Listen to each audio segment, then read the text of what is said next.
तो दोस्तों, स्वागत है आज के इस वीडियो में। आज मैं और आस्था अविनाशी दोनों साथ साथ हैं और आज इनके मौन व्रत को 5 साल हो चुके हैं। अभी तक ये हफ्ते में केवल एक दिन थोड़ी देर के लिए मौन व्रत टूटता है इनका, और मौन व्रत ही रहता है हमेशा। और काफ़ी आनंदित ये अपने आप को महसूस करती है इस स्थिति में। तो चलिए, आज भी हम एक टॉपिक लेते हैं और इनसे ही पूछते हैं कुछ बातें, और अगर ये बोलती हैं तो सभी का स्वागत है आज के इस भाग में। मैं उम्मीद करता हूं कि आप सभी लोग स्वस्थ होंगे, प्रसन्नचित्त होंगे। तो आज मैं एक महत्वपूर्ण विषय लेने जा रहा हूं, जिस विषय पर आज विज्ञान भी अपनी प्रस्तावना तैयार कर रहा है। और आदिकाल से ये प्रश्न मनुष्य का महत्व प्रश्न रहा है कि मनुष्य के शरीर में ये जो मैं है, ये कहाँ एग्जिस्ट करता है। क्या मैं हाथ हूँ, क्या मैं नाक हूँ, क्या मैं कान हूँ, क्या मैं सर हूँ, क्या मैं पेट हूँ, क्या मैं शरीर के अंग हूँ, मैं कहाँ हूँ, मैं जो चीज है वो कहाँ से प्रकट होती है। तो इस पर विज्ञान की हालिया शोध है कि उन्होंने कहा चलो हम शुरुआत करते हैं कोशिका से।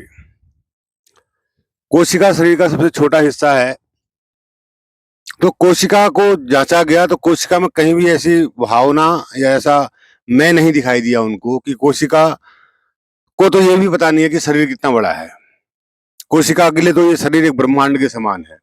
कोशिका की साइज किससे अगर हम कंपेयर करें, रुधिर कणिकाओं में आरबीसी डब्ल्यूबीसी में कहीं नहीं पाया गया मैं का भाव। डीएनए में भी कहीं मैं का भाव नहीं पाया गया, क्योंकि डीएनए तो सूचनाओं का एक संग्रह है। और उसके बाद हम अंतिम रूप से मस्तिष्क पर आए। न्यूरॉन्स को अगर जांचा गया तो न्यूरॉन्स क्या हैं, इंफॉर्मेशन को ट्रांसफर करते हैं एक स्थान से दूसरे स्थान से, कहीं दुख, कहीं सुख, कहीं कुछ सूचनाएं वो आपस में साझा करते हैं और हमको ये आभास दिलाते हैं। पर ये जो मैं का भाव हमारे अंदर प्रकट होता है, ये कहाँ से प्रकट होता है, ये अभी तक मनुष्य के लिए रहस्य बना हुआ है और विज्ञान के लिए भी रहस्य बना हुआ है। तो इसका मुझे जहां तक जो मैंने अनुमान लगाया अपना, कि क्या हम ईंट को मकान कह सकते हैं, क्या हम सीमेंट को मकान कह सकते हैं, क्या हम लोहे की सरिया को मकान कह सकते हैं, क्या हम रेत को मकान कह सकते हैं। हम इन सबको मकान नहीं कह सकते हैं, पर इन सबको जब मिला दिया जाता है, इन सबको एक सांचे में ढाल दिया जाता है, तो हमारे सामने जो निर्मित होता है वो मकान है। उसी प्रकार से ये जो मैं है, हम अलग से कोशिका को मैं नहीं कह सकते, अलग से हाथ को मैं नहीं कह सकते, अलग से सर को मैं नहीं कह सकते। लेकिन जब सभी अंगों का एक सुव्यवस्थित ढंग से निर्माण हो जाता है, तो वो जो एक सत्ता बनती है, वही मैं है। तो ये जो सत्ता मैं की सत्ता है, क्या ये वास्तविक है? क्या जिसको मैं कह रहा हूँ, ये मैं मेरा होना वास्तविक है? क्या मैं वाकई में हूँ? ये हमारा विषय है और ये हमारा प्रश्न है आज का, कि क्या मैं हूँ? तो इस बारे में मैं आपसे बात करूंगा। मैं हूं या नहीं, इसका प्रमाण आपको कैसे मिलेगा? ये जो शरीर आपका बना हुआ है, ये बेसिक स्ट्रक्चर में अगर देखा जाए तो ये एटम से बना हुआ है। और ये जो एटम आपकी बॉडी में आज मौजूद हैं, ये करोड़ों अरबों वर्ष पूर्व बने हुए एटम हैं। जब ब्रह्मांड का निर्माण हुआ था, ब्रह्मांड ब्रह्मांड की शुरुआत में जब एटम का निर्माण हुआ था, तब ये एटम बने थे। और उन्हीं एटम, उन्हीं बिल्डिंग ब्लॉक से आपका शरीर बना हुआ है। तो आप ये नहीं कह सकते हैं कि ये मैं हूं। तो असल में आपका मैं कहीं भी नहीं होता है, लेकिन ये जो आपका मैं है, ये सबसे बड़ा भ्रम और सबसे बड़ी माया, सबसे बड़ा इल्यूजन है। आपका जो शरीर है, वो आपका शरीर नहीं है, वो इस पूरे ब्रह्मांड का शरीर है, पूरे अस्तित्व का शरीर है। और ये बना भी अस्तित्व के द्वारा ही है, आपके द्वारा या किसी आपके माता पिता के द्वारा, ये शरीर नहीं बनाया गया है। ये शरीर उसी अस्तित्व का एक हिस्सा है, भाग है। तो सारे जो शरीर हैं संसार में, सारे ही उस अस्तित्व के ही बनाए गए हैं, उस अस्तित्व के द्वारा ही प्रकट हुए हैं। तो इसीलिए आपका जो मैं शब्द आप प्रयोग करते हैं अपने लिए कि मैं हूँ, यह एकदम झूठी व्यवस्था है। हाँ, लेकिन काम चलाने के लिए, अपनी सुविधा के लिए आप मैं का प्रयोग करते हैं, यह अलग बात है। मैं और तू का प्रयोग आप करते हैं केवल काम चलाने के लिए, केवल अपने सामाजिक नियमों को चलाने के लिए, अपनी व्यवस्थाओं को चलाने के लिए इस मैं का आप प्रयोग करते हैं, यह यहाँ पर कोई दिक्कत नहीं है। लेकिन वास्तव में अगर आप अपने आप को मैं समझते हैं, जैसे अगर आपको कोई बुरे शब्द बोल दे, आपको बुरा लगता है, कोई आपको आपकी तारीफ कर दे, आपको अच्छा लगता है, तो वहाँ पर ये जो मैं है, वो वाला जो मैं है कि मेरी तारीफ की गई, या आपको कोई अच्छा पद मिल जाता है, आपको कोई अच्छा सम्मान मिल जाता है, तो वहाँ पर जिस मैं को आप प्रकट करते हैं, वह मैं एकदम झूठा है। क्योंकि जो भी मिलता है आपको सामूहिक मिलता है। ब्रह्मांड में आपके कर्मों की रेखाएं बनी हुई हैं, तो उसी के अनुसार आपको फल मिलता है, उसी के अनुसार आपको बुद्धि मिलती है, उसी के अनुसार आपको अवसर मिलते हैं। तो इसमें आपका कोई योगदान नहीं है कि आपको कोई अच्छा पद मिल जाए, आपको कोई अच्छी प्रतिष्ठा मिल जाए, आपको कोई अच्छा सम्मान मिल जाए, या आपको अच्छी बुद्धि जो है मिल जाए। तो इसमें आपका कोई भी योगदान नहीं है, यह पूरा योगदान ब्रह्मांड का है। तो इसीलिए वहाँ पर जो ईगो वाला मैं प्रकट होता है, वो एकदम झूठा है। और ये ईगो वाला जो मैं है, यही हमारे विनाश का और दुख का कारण होता है। तो अगर हम इस मैं के अलावा तू की बात करें, क्योंकि कबीरदास का एक दोहा है, मुझे इस मैं पर याद आता है।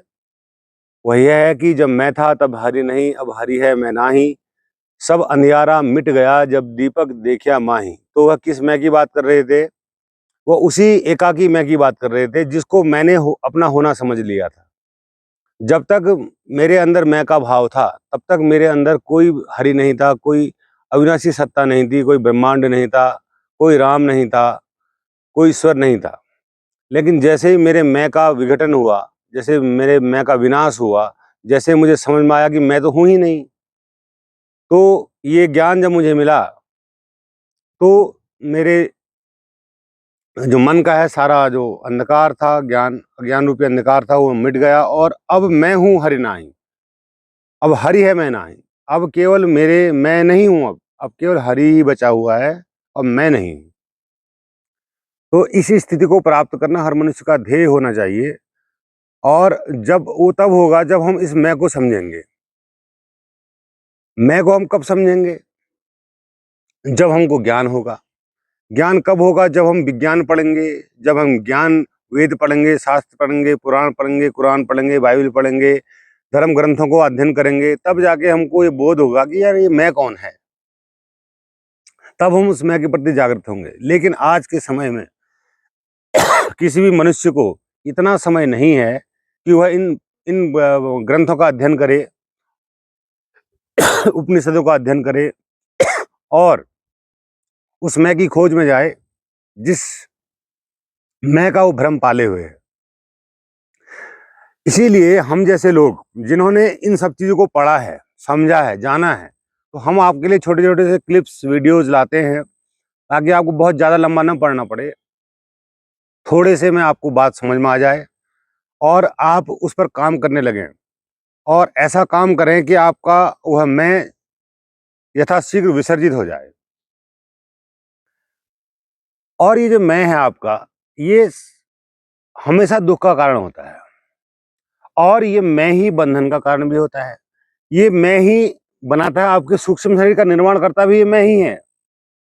अगर आप जीते जी ये समझ गए कि मैं नहीं हूं, तो आपका सूक्ष्म शरीर, कारण शरीर भी नहीं बनेगा।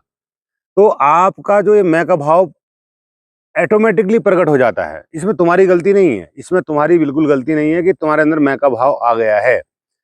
यह अज्ञान की दशा देखो, जब चेतना जड़ पदार्थ से संयुक्त होती है तो अज्ञान की दशा में आ जाती है। जब चेतना जड़ पदार्थ से संयुक्त होती है तो अज्ञान की दशा में आ जाती है।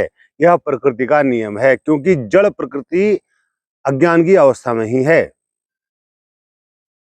तो जड़ प्रकृति के संपर्क में हम जब आ जाते हैं, हमारी चेतना, हमारे कॉन्शियसनेस जब आ जाती है, तो हम अज्ञानी हो जाते हैं और हमको भ्रम होने लगता है, मति भ्रम होने लगता है।